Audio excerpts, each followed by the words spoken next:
High বন্ধুরা, আজ তোমাদেরকে একটু আমাদের আশেপাশের পরিবেশটা দেখাতে চাই। আজ আমরা অনেক দিন পর এসেছি রূপনারায়ণ নদীর তীরে। এখানে পরিবেশটা খুবই মনোরম, যেন এই ভোর হয়েছে। আদো আদো কুয়াশা ভাব, তোমরাও দেখো। আর এখানে বেশ কয়েকটা পুরনো বাড়ি আছে, পুরনো বলতে খুবই পুরনো।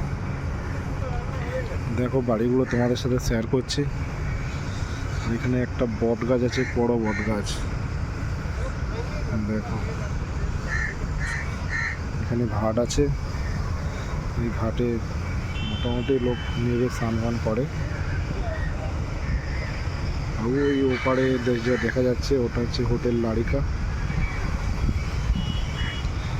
পিকনিকের ভালো স্পট। আর ওইটা দিয়ে দেখা যাচ্ছে ওটা হচ্ছে কোলাঘাট ব্রিজ, তোমরা আসতে পারো। আর ওই যেটা দেখা যাচ্ছে এখন নৌকো দাঁড়িয়ে আছে, এটা হচ্ছে নাওপালা, যেটা পিকনিক স্পট হিসেবে খুবই প্রসিদ্ধ আমাদের কোলাঘাটে। বাকি তোমাকে দেখাচ্ছে এখানে। দেখো ভেতরে বেশ সাজানো গোছানো, পুরনো মন্দির, এটা খুবই পুরনো।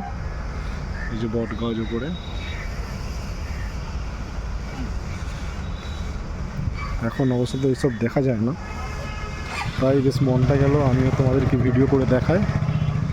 বট গাছটা দেখো কত পুরনো। ঠাকুরগুলোকে বসিয়ে দিয়ে গেছে কার্তিক ঠাকুর, কারণ কার্তিক ঠাকুর খেলাতে নিয়ে তাই গাছের গোড়ায় বসিয়ে দিয়ে গেছে।